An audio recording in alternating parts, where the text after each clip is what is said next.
So sometimes dogs can breathe kind of weird, and you notice she's breathing, breathing out the sides of her mouth like that. A little discharge. She's got a fever of 103, and she just doesn't feel good. And you see, even on her, she's got a mild cough, and she's breathing hard. See the rapid breathing? So we're going to do some X-rays and blood work and see if she's got a pneumonia. Poisoning can cause this, but if it was poisoning, you would see her blood would be very pale. Where we took the blood, she's dripping and bleeding from a puncture wound in her neck, from our venipuncture where we took blood. So that's not a good sign. Sometimes they can have poisoning and the blood can thin and they can bleed. So sometimes we proactively give them shots of vitamin K because I'm going to take x-rays and I know this is jump the gun, but she was bleeding it from a wound and it won't hurt.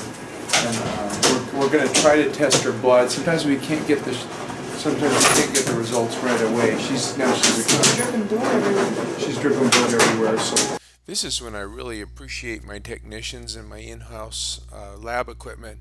We can get the answers right away to see if it is a poisoning, and Kim's preparing the sample and she's going to put it in the machine, and we're also going to check for tick diseases. So we're looking at the blood work and we can see they make these easy for veterinarians to read. Got all your red blood cell and your hematocrit, hemoglobin here, and they're all low. See that? Low. All the rest of the things are fairly normal.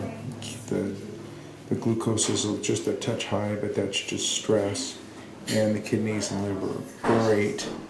And then we ran a coagulation panel, and it's over 100 seconds, and normal would be 17 seconds. And so it's very high. You can see it's in the high range. That means the blood is not clotting within 17 seconds, like it should. With this test, it's taking over 100 seconds.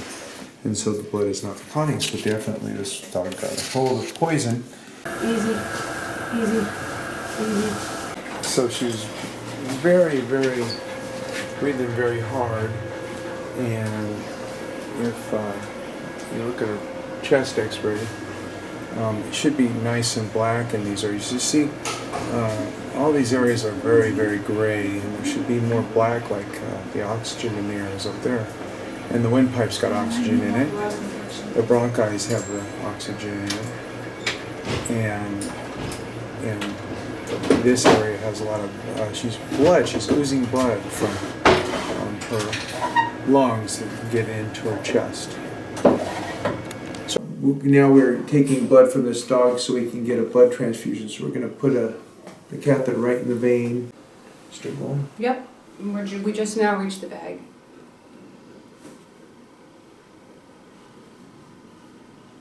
So we take the blood and now we get it all in the drip system so we can give it to our patient. You can notice the lights are getting dim. It's not really night, it's just this light is out. But it is late and everybody wants to go home, but this is the job, is saving lives. And so we're going to hook her up to some blood, and that will help make her blood clot so she'll stop leaking into her lungs. Won't it? Where did you get that poison? Why did you eat that? Bad dog. You feeling better, huh? No, you gotta stay in there. You gotta stay in there. Are you still feeling better? Huh? Are you feeling better? You see, oh, look at that tail wagging. You're a good girl. She's a good girl. Let's see what your color looks like now.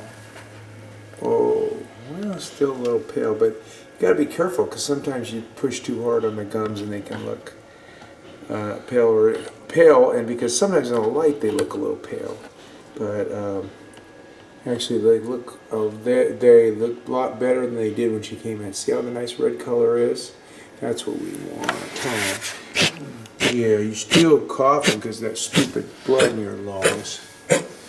See, that's a poison cough. I've heard that a lot, and it's typical. You just kind of cough up. It's the fluid they're coughing up. Well, you can see the blood's slowly going in there. We're about 3/4 of the way done. And it's going down through the filter to make sure it's got no clots in it, and right into her little vein. I had a poisoning episode on previous videos, but I just thought I'd put it in there again because we get that every now and then, and it's important for people to keep poisoning up on their shelves and make sure that you use the trays that are and the animal safe and proof containers that it's supposed to go in, because if a dog, and cats are too smart to eat the pellets, but every once in a while they will become poisoned because they eat the poisoned mice or rats. And dogs also will eat the poisoned squirrels, and this little dog has no history of getting into mouse poison or rat poison, but it may have gotten poison from eating dead squirrels with the poison. And if you eat a certain amount of those, you will ingest the poisoning, which will thin your own blood. So I didn't hear back from the owner yet as to what they found. But hopefully the dog's doing better. It left the clinic feeling really good. And I was real happy that we could diagnose that condition. First of all, because of the breathing, that really kind of classic cough could be a pneumonia or fluid in the lungs or blood in the lungs due to poisoning. And then the lab work showed that the blood just wasn't clotting, and that was really important and good to see to confirm it, and also that when we drew blood from the neck, it just continued to bleed. So I just wanted you to see that process, even though I did have a previous video. And so far so good with her, and we hope she's doing good at home. Anyway, check out Dog Dish Diet. I have nutrition's also very important. So many dogs are obese these days. It's important to kind of make sure you're not feeding them too much, and if you are, you can give them treats and low calorie human food like carrots and green beans. You can add oils to their diet if their skin is dry, and you can even home cook some food to add to their commercial food to make it a little tastier and give them some extra oils and some extra nutrients. Anyway, have a great day.